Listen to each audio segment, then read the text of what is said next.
Okay, so hi everybody, this is Alex Lai from the Real Estate Physio NL, and with me today is Jay Schwarz, the Iceberg Realtor, which is a funny moniker that I came up with when I first got into real estate, and now I have to live with it. So actually, this kind of does bring into question, like, how did you come up with that, or why did you come up with that? So I have no sales or marketing background originally, but so when I was getting into real estate, switching over from cooking, I like to be creative. And I thought this was a creative approach, and I thought it was good marketing. In hindsight, it has very little impact, but I still like it. And basically, I thought, like, how could it not already be gone? How could it not already be taken? Because there's so many things in St. John's and Newfoundland that have Iceberg as... Oh yeah, like Iceberg Alley, Iceberg Beer. Like it's a fairly common kind of like mascot for Newfoundland is like an iceberg. So that's actually pretty interesting. It's also really deep. I don't know if you thought about this. I'm gonna just throw it out here now. But the real estate world that I've learned anyway in the past like 2.5 years of the iceberg investing. is deeper than the surface. God, yeah, like just what people see on the surface compared to how much depth there is behind it. It's so vast. So it's actually pretty neat. That's true. That's one way of looking at it. I also kind of thought like, oh, I'm not originally from Newfoundland. Okay. I'm kind of like an iceberg, and I drifted here from away. Right. So where are you from originally? Ontario. Oh, fair enough. Okay. Waterloo. Yeah. Nice. Moved here in 2015. Yeah. And you mentioned before, like you were a chef. Yes. Yeah. And now you're a real estate agent. How did that come to be? Burning out from cooking, and then That's fair. trying to figure out what to do next. And I always had an interest in finances, like whether it be investing in stocks and whatnot. But then in 2020, when I purchased my home, my own home for the first time, I kind of became very interested in the whole process and a little bit inspired by it. I also thought maybe I could do a better job than the agent I had, but just on educate, especially for first-time homebuyers, educating them and making sure there's no surprises, which is hard to do, to be honest, because every deal is unique. Yep. And all sorts of issues come up that you never would have imagined. Oh yes, I have loads of stories, and if you follow along on my blog, I've shared some of my own stories of purchasing a couple of my own rental properties. It can be fun. Yeah, that's one way of putting it. Yes. So what inspired you to get into investing? So personally myself, I've always been involved or interested at least with some kind of like financing. So when I first started off as a physiotherapist, this is going on 15 years ago now, I was self-employed. I knew nothing about what it was to be self-employed, so I learned very quickly and very hard what it means to be self-employed, like just the tax implications, just budgeting myself, and realizing, most times with people who are self-employed, it's not like we have a pension plan with our work. Right? Correct. Yes. Right. So I didn't have anything like an RRSP or a registered retirement savings plan. I didn't have anything from my workplace that involved like a pension plan or whatever. So pretty much if I was going at the rate I was going, I had nothing for retirement. So eventually I kind of got involved, and I started speaking with an investment advisor, and he educated me about, getting an RSP, getting a TFSA, budgeting my money, just making sure I have so much for savings, having so much put away for my taxes and whatnot. And just from there, I realized, I wish this was something that I was taught. Yeah. When I was younger. It's not like I was. Don't we all, right? Yeah. It's not like this is something that's taught in school. So as the years went on, and I said, I have my RRSP and I'm contributing to that every single year. I have a TFSA, which I'm putting money away for. And I didn't know realistically why I was doing that. I just had a lump sum of money in my TFSA. Getting ready for something. Yeah. So I used my RRSP initially, this is about 13 years ago, to purchase my own house. And then I recovered that over the course of time, just using like the first time home buyers kind of clause with the RRSP. And that was great. And I didn't think anything of it until maybe about 6 to 8 years ago, when I kind of started burning out as well in healthcare. And I was thinking there must be more to life than simply, you wake up, you eat breakfast, or in my case, drink copious amounts of coffee. You go to work, you come home, you eat, you sleep, and then you wake up again to do it all over again. And you just get stuck in that cycle. And I mean, to be honest, me working in private healthcare, it is very lucrative. I've made a very successful career with what I do. Very grateful for it. Yeah. But the other thing too, though, is that I still didn't feel like I was getting very far ahead with my life in terms of retiring later on. I was thinking maybe I can retire a bit earlier. And that thought process of, is it possible for me to recover time so I can retire a little bit earlier, but still make some kind of money and not feel like, I have to work to meet a certain lifestyle, right? Right, yeah. So that got me involved in investing. So I started investing in stocks, dividend stocks primarily. I started looking at ways to have multiple sources of income. So opened up small businesses with coaching, squash, personal training. Had a little bit of a life event, which led me to a minor depression, which led me to doing woodworking. So I started That's your creative outlet? Yeah, so something that has nothing to do with it, with healthcare, and it just allowed me just to occupy my brain and use my hands so I don't cut a finger off. I started a small business of making furniture completely by hand. So no power tools, no nails, no screws, just using traditional joiner methods and hand tools to make furniture. And that's all well and good, but again, physically speaking, I can only do so much. Yeah, the output is limited, right? Yeah, it takes me a long time. Especially with the methods that you've decided to choose. Yeah, because apparently I have loads of time and patience. And so from there, I was thinking, okay, my dividend stock portfolio is doing well, but it's slow, right? By the time I was ready to retire, I wanted to retire, my dividend portfolio was not really going to increase that much unless I injected a lot more capital into it, which I wasn't ready to do. All right, so I started looking up other ways of potentially making more money, and I kind of thought about real estate at that time, but really it wasn't until about 3 years ago when I suffered a much more major life event, had a breakup, long-term relationship, started spiraling into a fairly severe depression. And to break myself out of it, I started just going camping. I drive my motorcycle around. I'll just use that to kind of reorient my thoughts. Yeah, of course. And I started to nature.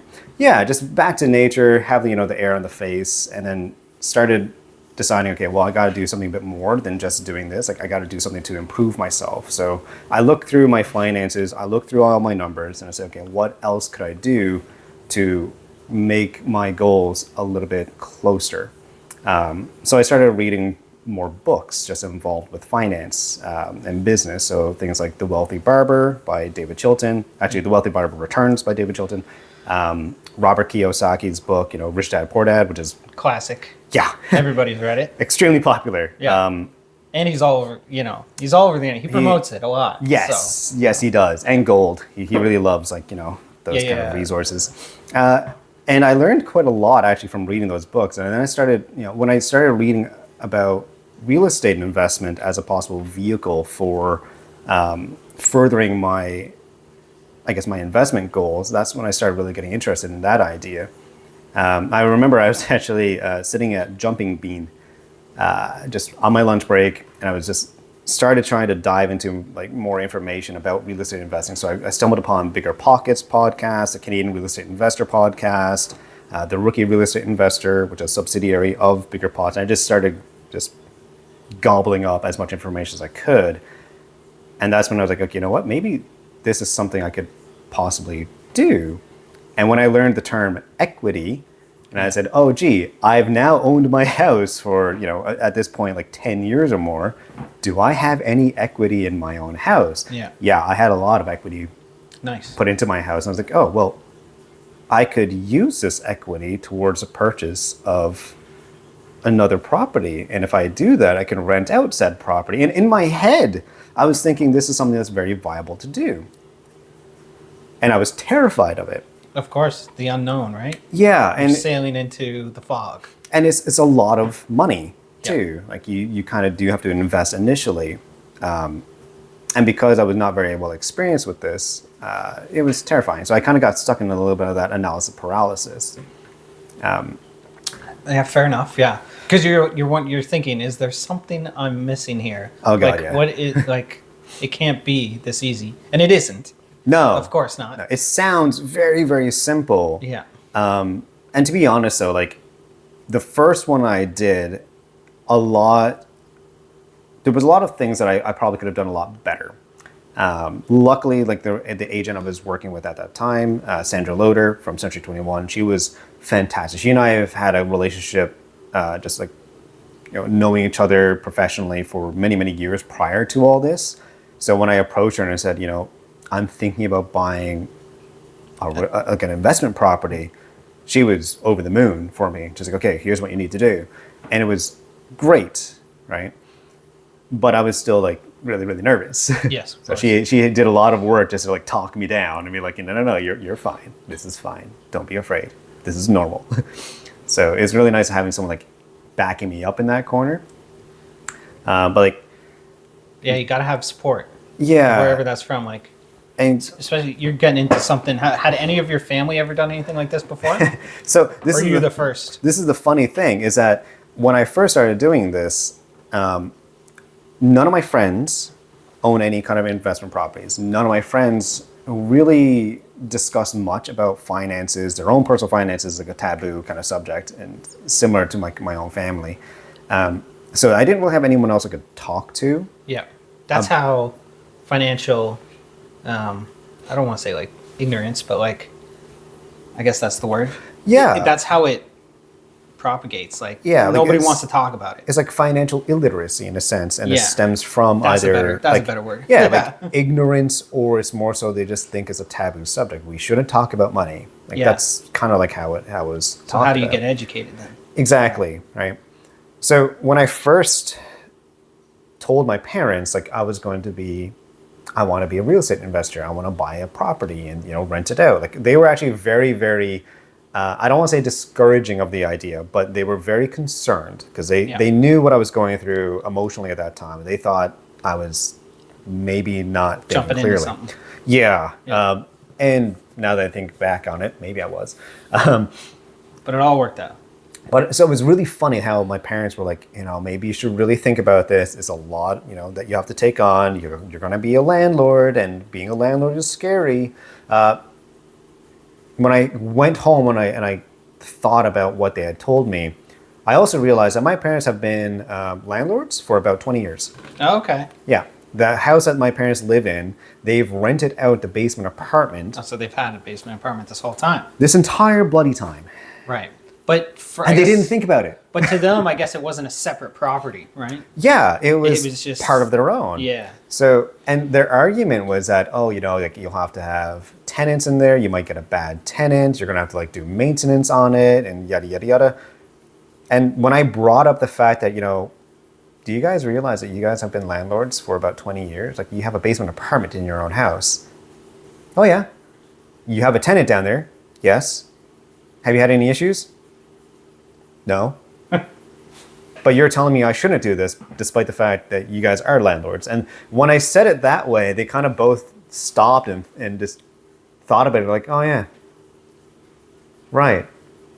No, we're kind of being hypocritical, aren't we? It's like, yeah, fair enough. Yeah, in that case, no, go for it. Right. So they've actually been since then, like they've been very supportive of everything I do. And even now, like my dad will just sometimes message me like, so what's new? Did you buy another property? And if I say to him, actually, I'm looking at one, which one? Because he's now interested He's on in what I'm board doing. now, yeah, Oh, yeah, for sure. 100%. Yeah. All right, my mom is the one who's a little bit of the, make sure you look at your finances. You've actually, bought a couple of properties now in the past couple of years. Make sure you don't spread yourself out too thin. Yeah. So it's a nice balance of the voice of reasoning versus like the encouragement. Yep. So it's Very been, I've been very fortunate that my parents now are a little bit more on board with it. Yeah, and then now you're 5 properties? Currently, since 2022, I own 3 rental properties. One of them is through a general partnership with 2 friends of mine. Yep. I own a piece of land that's just shy of 9.5 acres, and I've just converted my basement apartment in my primary residence into a short-term rental. Right. Yeah. So, there's been somewhat of a track record of success at this point. I would like to think so. Yeah, you're growing. Yeah. It's been growing, and I'm looking at this more so as like the long game. So real estate investment to me is playing the long game. It's not as long as a dividend portfolio. Right. It's not as long as traditionally I just work till I'm 65 and I hope that my RRSP is going to cover all my expenses when I'm actually ready to retire. Like to me, like with real estate investments, if I choose to retire, I might be able to do that within the next 10 years as opposed to the next 20 years. Yeah. Right. And to me, like just regaining 10 years of time is more valuable to me than anything else. Because then you get to spend your time with the people you like. Yeah. Doing the things you like. Exactly. Do some more woodworking. Yeah. Right? Which is very time consuming. Yeah. Play some more squash, with yourself, for example. Yes, absolutely. So I like to recover my time. And like my definition of retirement lately hasn't just been, just to stop working. It's Yeah. Just to allow yourself to do the things you want to do. Yeah, like I can choose to work because I want to, as opposed to I have to work because I need to. Yeah. Right. So if my investment portfolio for real estate and my other investments are able to Cover the cost of living. Yeah, cover all my expenses of living, well then I'm set. Yeah. Right. Yeah. And that kind of gets us started on like the investment strategies, not just like how you go about purchasing the properties, but like over the long term, long-term real estate investors, they'll build a real estate investment portfolio. And then when they get near the end of their cycle, like maybe it's 20 years, 25 years, 30 years, whatever it happens to be, then they start offloading these properties one by one. Yeah. These properties get back into the market. Maybe a first-time home buyer buys it, whatever, or a new investor. Cycle starts over again there. But they've gotten all that cash flow for all those years, and now they're starting to also take that equity and that appreciation, and all of a sudden you have a ton of money that you can use for all sorts of adventures. Oh my God, yeah. Like it was very fortuitous for me understanding the idea of like appreciation and equity. So for example, as I mentioned before, I bought my first investment property in 2022. And I actually used the equity in my primary residence to help with that purchase. Alongside, my parents helped me out quite a bit too with that. So they actually gave me money towards the down payment of that. So they offered me a $30,000 loan to put towards the down payment. And that's how I got into it. And then I was able to use the equity for the purchase of my second property, use my primary residence equity towards the down payment of that second one, right? So I got into it very, very quickly and just snowballed from there. And then most recently, I was able to actually, I was able to actually take a line of credit out of my principal residence again last year, just when I had it reappraised, just actually at the advice of a mortgage broker, Rob Jennings from East Coast Mortgage Brokers. After 10, 12 years of appreciation built up, and properties appreciate on average like 2-3% per year. Usually, yeah. Lately, a bit more. But Yeah, even better, right? So, and I've kept my house fairly well kept. I've done as much maintenance as I could on it. I try to keep it relatively clean, right? And from when I purchased it initially back in 2013 or so, like the home value actually has shot up by about $90,000. So I was actually able to take a line of credit off the appreciation plus the current equity in the form of a line of credit of about $97,000, which I could then just use towards whatever I want. Yeah. So I have a question for you. Yeah. About that. So to determine your newfound equity from the appreciation, did you have to pay for an appraiser? I did. Yeah. Yeah. Okay. So you had them come out, appraise it, and then you submitted that to your lender. Yes. Yeah. And then the lender determines from like the appraisal values that go, well, the appraiser said is worth, my house is now apparently it's worth $370,000 when I first purchased it back in 2013 for $295. Right. Plus 13 years now of, me paying into that mortgage. Yeah, plus you're paying a little down more. your mortgage, yeah. Yeah, like I've built up quite a sizable amount of equity, which I was then able to cash out. Well, not cash out entirely, but to take a loan out just in the form of like a line of credit. Right. So that's just another way that real estate investing can actually create a lot more opportunities or avenues for potential sources of income. Yeah. Right. Because otherwise, what people don't realize, you can own your own house, but if you don't use the equity that's built up in there, then it's just trapped, right? Yeah. Into that house and never to be used again. That would be most homeowners. Yeah. Right. The traditional method, I think, of home ownership nowadays is that you buy a house, you pay it off in 25, 30 years, and then you just have a house. And that's it. That's all fine and well, because then you don't have any mortgage payments anymore, which is great. Yes. But with the way the economy goes, like with inflation and whatnot, it's not enough. No. You're not going to be able to retire comfortably on that alone. No. I mean, and we come from a generation that has a lot less retirement savings, and pension plans are not, abundant as they were. They're not enough. Government jobs still have them, and some of the larger companies around here, like the oil companies, they got them and whatnot. But yeah, I'd say the average millennial doesn't have a pension plan. No. Yeah. They probably don't have an RSP. But again, these are topics that I feel aren't taught enough in school. 100%. Or not even in school, but just it's not discussed at the dinner table frequently, like amongst families. Because again, this going back to like talking about money is not a very good idea. It can be taboo, or it's not considerate. But I mean, it's not like I'm going to ask you right off the bat, like, so how much money do you make, per year? It's more so, hey, like, have you considered saving up for retirement, or do you have like, an emergency fund just in case something happens, right? Like, it's just things like that. 100%.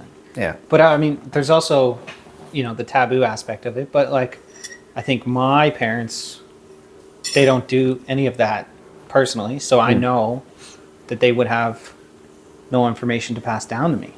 Yeah. In that term. So where do you learn about these things and get informed about them? Like, obviously we have books and podcasts and all that now. We've talked about that. But previously, like if your family members didn't know anything about it, how would you learn about it? Like 30, 40 years ago.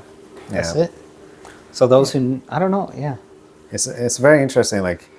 different thinkers, I think. Yeah. And, maybe post-secondary education and seminars was a big one. Like Robert Kiyosaki used to go around doing lots of seminars. Oh, yeah. Yeah.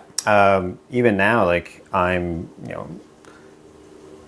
I try to stay as much involved with other investor meetups and other groups. So there's actually like a St. John's real estate investor meetup group that will just occasionally meet up every month, 2 months, 3 months, that kind of thing, just to discuss about how things are going in the market, any new rules that have come out, any kind of like government funding or subsidies or forgivable loans towards different types of investment projects. Home improvement grants. Because anytime you can take advantage of that. Oh my God. And increase the equity of your investment. Yeah. That's a great thing to do, right? Like, and you give your tenants maybe a new heat source or whatever it happens to be. Yeah. And, like, it's not always, the idea of acquisition after acquisition after acquisition. Like, it's always nice being able to say, like, I own 20, 30, 40 doors, but I mean, I never want to get to that point. If I could comfortably own five properties that are all generating some form of cash flow, but I'm able to take care of all of those plus my tenants, so I can reinvest the money I receive from the rental income and put it back towards those properties. I just make them better properties, which makes my tenants happier. And it just keeps going full circle. So, I'll have good tenants that I treat well. They respect the property and they treat the property well. No issues. Yeah. Right? And then they help pay off that mortgage. And then I also get to help, force appreciation or improve the equity somehow on those properties for a cash on refinance or a HELOC of any sort. Right? So I'd rather just have a smaller portfolio, a small but mighty portfolio where everybody wins, right? Yeah. 100%. That's good stuff. Yeah. It's a lot of work. Yeah. And now I know one of the most popular investment property purchasing strategies is the Smith maneuver. In Canada, it's like considered the Canadian way standard way to invest in real estate. Yeah. Now, you personally haven't done that yet, have you? Not much, nope. No, because that would involve you moving. Yes. And this is your first home. This is my primary residence. This is my first and maybe my only primary residence. My girlfriend really likes the house, so. And you have a beautiful view here. Yeah. No, I do enjoy the view. Yes. Yeah. Sipping on my coffee. So if you're happy, it's hard to do that. Exactly. Yeah. Right. So there are other methods that I can avail of. If you want, do you want to give like an explanation of the Smith maneuver? Yeah. So the Smith maneuver is, you have a home, you're building up your equity, and you're not necessarily purchasing an investment property for your second property. You're purchasing a new primary residence. Yeah. So in that way, you've lowered the barrier of entry for you to get your.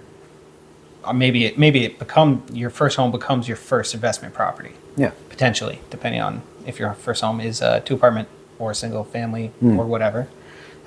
So you get to do that 5% down again, which is great.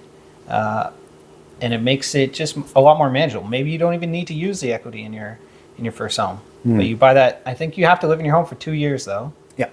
Before you can purchase a new primary residence. Yeah. It's at least one, if I recall. Yeah. But it could be 2 years. You can't just like.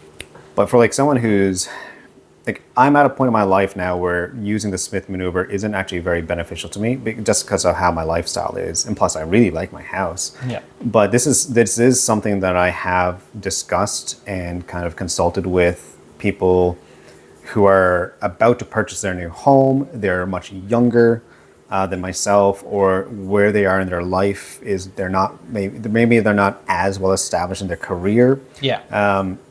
So these are discussions I have with other either rookie investors or first-time home buyers, and I'll tell them don't go into the market thinking you're looking for your forever home.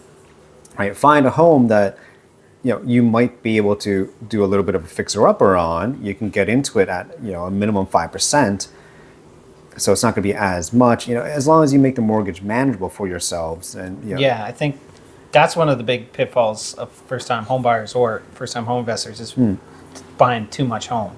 Yeah, that's probably one of the biggest mistakes. Yeah, there's like a very simple 30% rule that a lot of people kind of forget about. Is if your living expenses or your mortgage expenses, your housing expenses, are 30% of what you make, you might not actually be able to afford that home. So, if you can live, well within your means or even under that, right? So then, your housing costs don't inflate to the point where all your income is going just towards that. Well, at least then you have a little bit more money that you can then put towards savings to possibly do more investing with.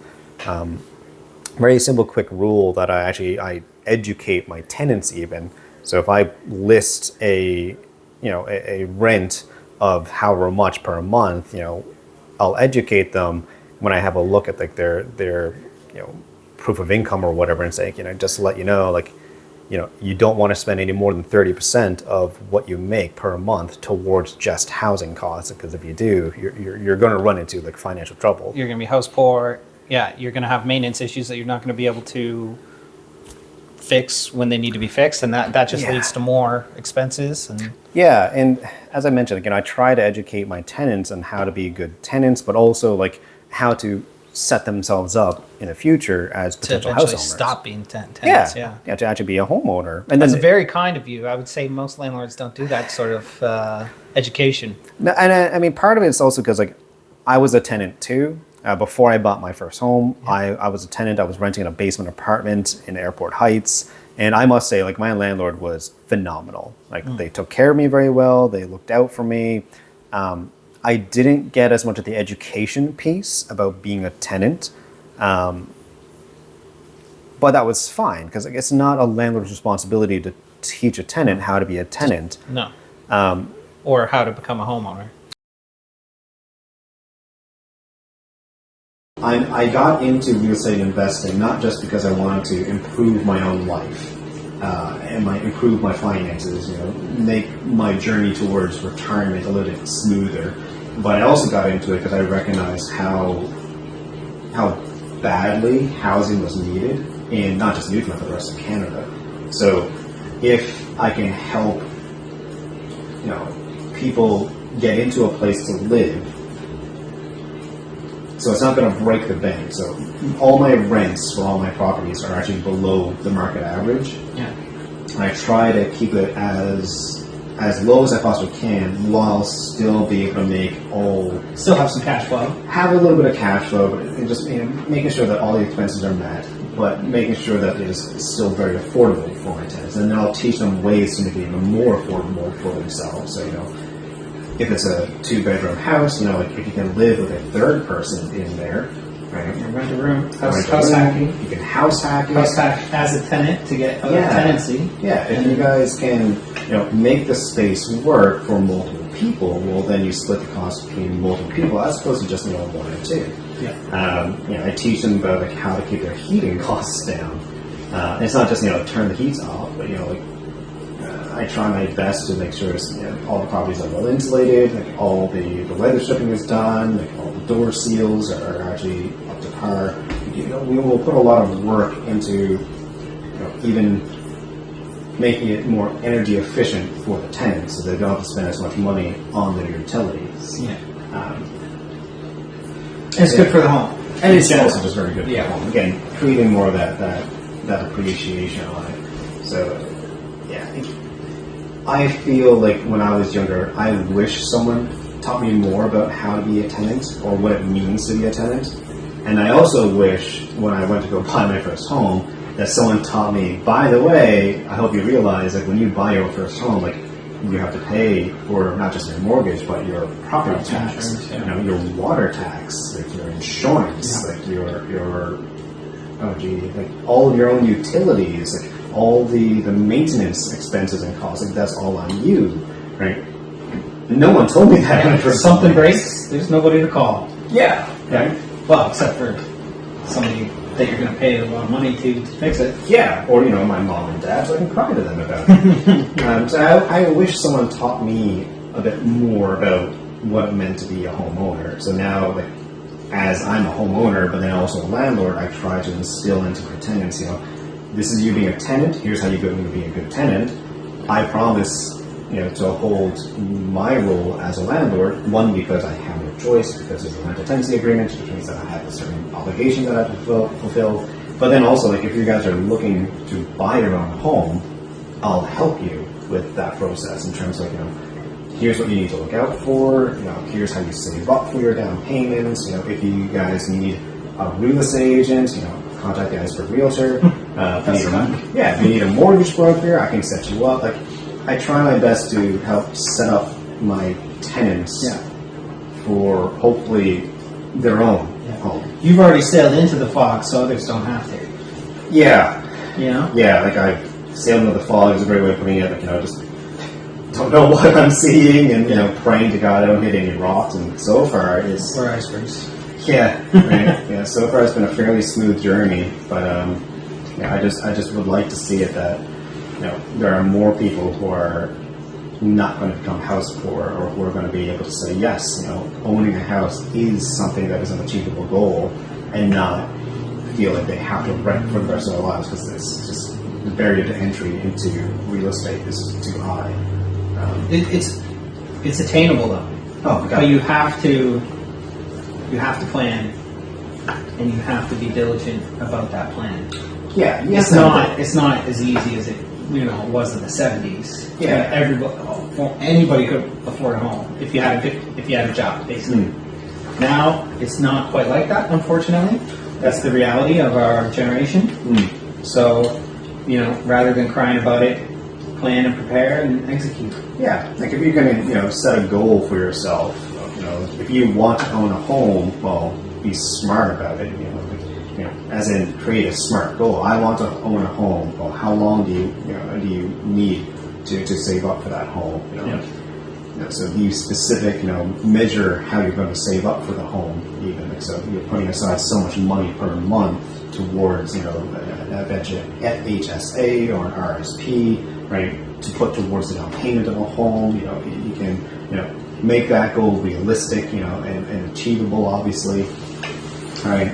So if you're saying, I want to own a home in the next year, but you don't even have a job, that might be very difficult. Right? Yeah. So use that acronym of a SMART goal, which actually, funny enough, I made an entire blog post on setting goals, right? Which everybody should check out. Thank you. Link will be in the description. There you go. You want to make a nice goal for yourself, so you don't feel like you're failing, or it's very gratifying to be able to say, yes, I achieved my goal within the time frame that I wanted, and here's how I did it. Because then you just make the next goal. Yeah. When I bought my first home, I didn't know anything about it. All I knew is I wanted to put down the biggest down payment I could, so I had less to worry about, basically. But I didn't know why, really.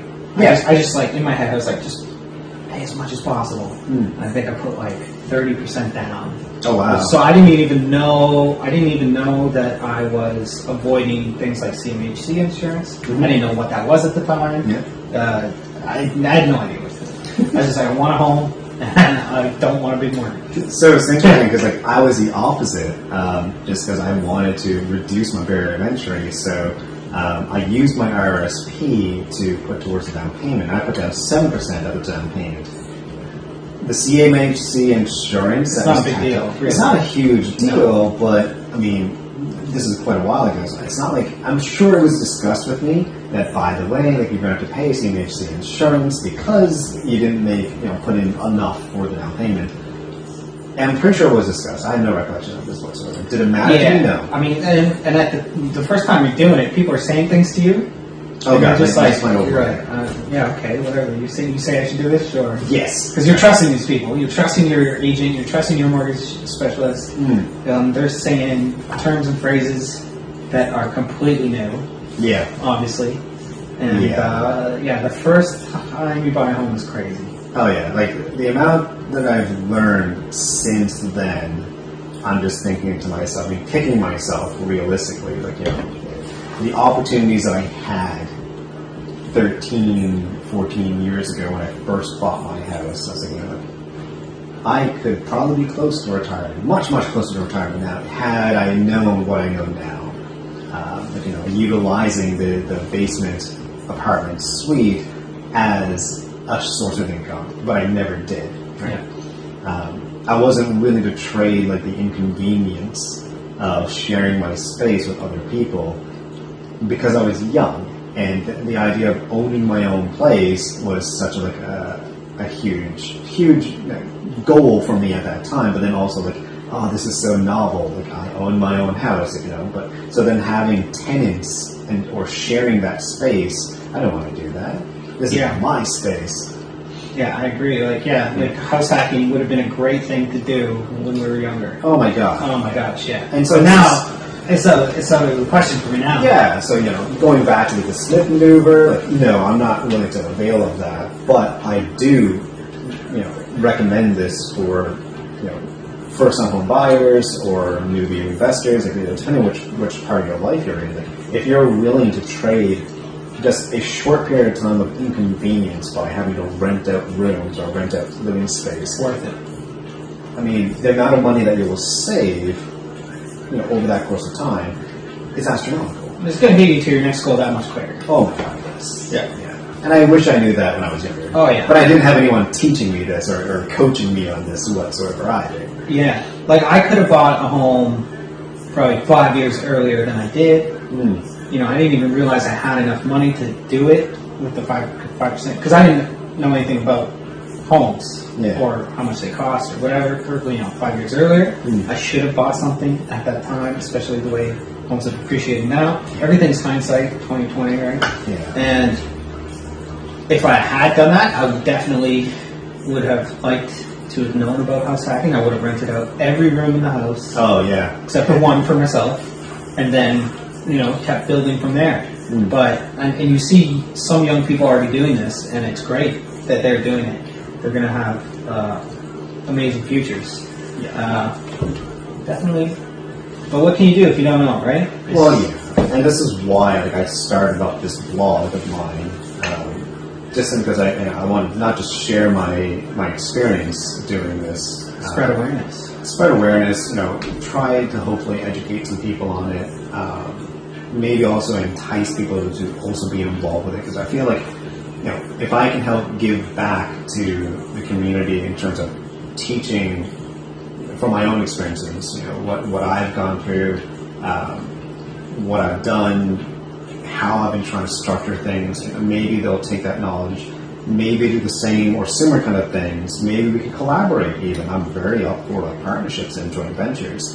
But if we can still create a community of people who help each other out to find a house to live in, to help improve their own financial status, or get them to a point where they don't feel like they're stuck in this rat race, which is just work until you retire, right? And that's all you Which have. isn't going to work out. Yeah, It's not going to work out.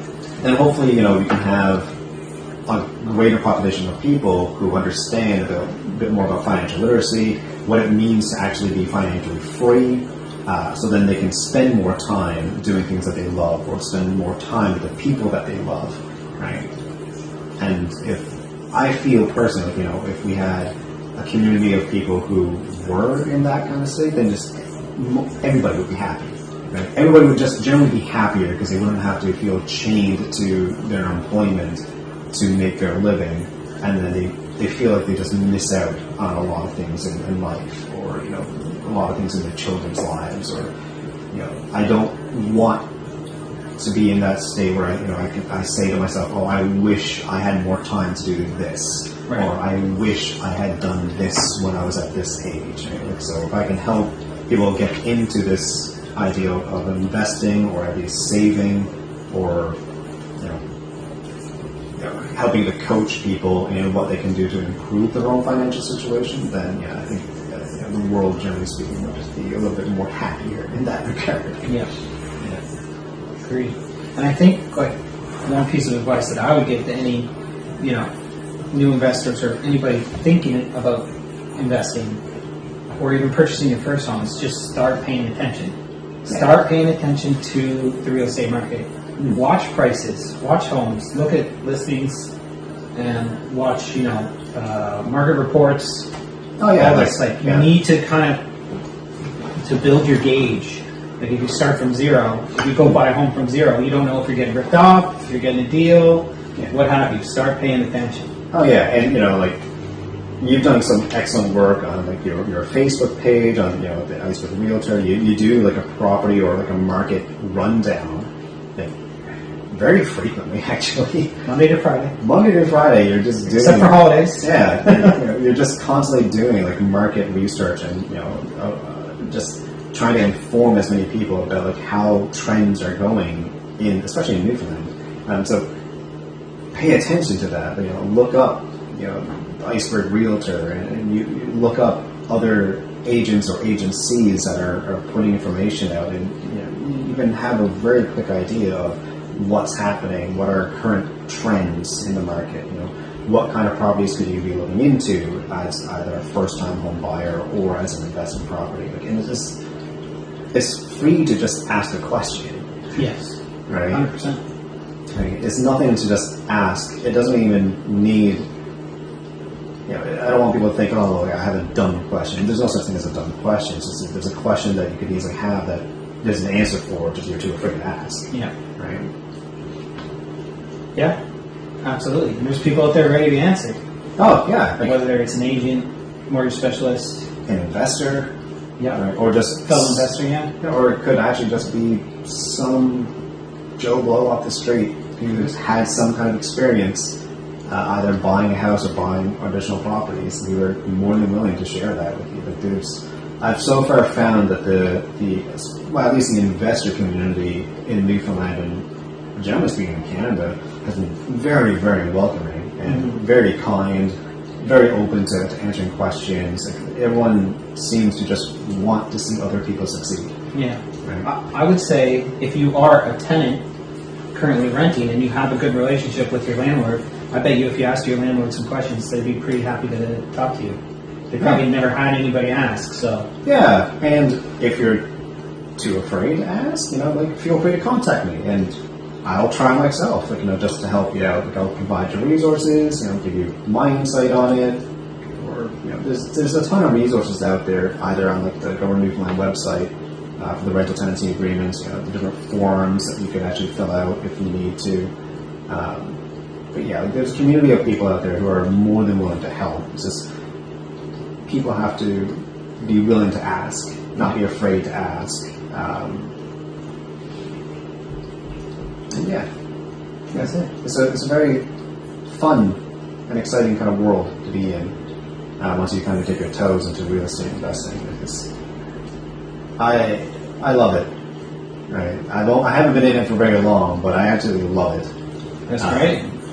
It's so much fun, so much learning. But again, it's the people that I interact with about it, and it's just been very, very gratifying. Yeah, absolutely. Awesome.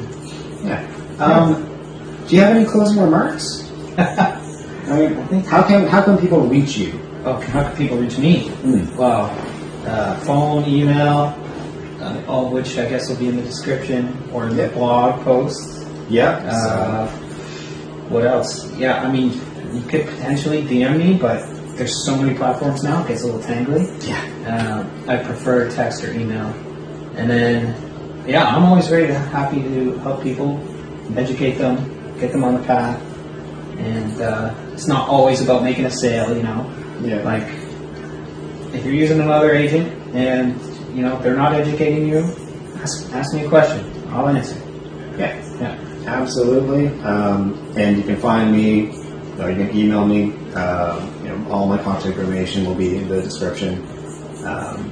Or you can just find me at the Real Estate Physio NL. Yeah. We'll post the blog site there too. But I'm always more than happy to chat about real estate, about investing. If you have a question, feel free. If you're interested in a partnership, feel free and ask. I'm more than willing to discuss terms. That'd be great. Awesome. But thank you so much, Jay. This has been very, very fun. Yeah. Very insightful. I think we should call this part 1. Hopefully we'll have multiple parts of this. Yeah. And we can get into more tactical, investment strategies and stuff in the future, but it's a great first conversation. Yeah, I loved it. Thank you so much, sir. Thanks, man. Cheers. Cheers. Thanks for having me in your home. Oh, yeah. Anytime. Enjoy the view. All right. Thank you. Awesome, dude. That was fun. I like how it's just so natural. It's just starting to flow, yeah. And Once you get past that first 5 minutes, Yeah. It's funny you say that. I taught a course last Monday. And the first 5 minutes, 10 minutes, I was sweating, visibly sweating just from nerves. And then after I got into it for